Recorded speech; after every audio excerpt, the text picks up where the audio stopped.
Uptown Swing. My name's Jeremy, I'm Maddie. and we taught level 1 this week. Level 1 Charleston.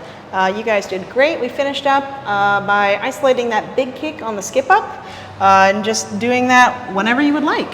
So if we're in the middle of basics, you can, go ahead and do basics. Oh and yeah, then my that. bad. Sorry. Yeah. So we do a basic first. Back. Rock Maybe a step. big kick. Hey, rock step. We talked about it being a 4-count move.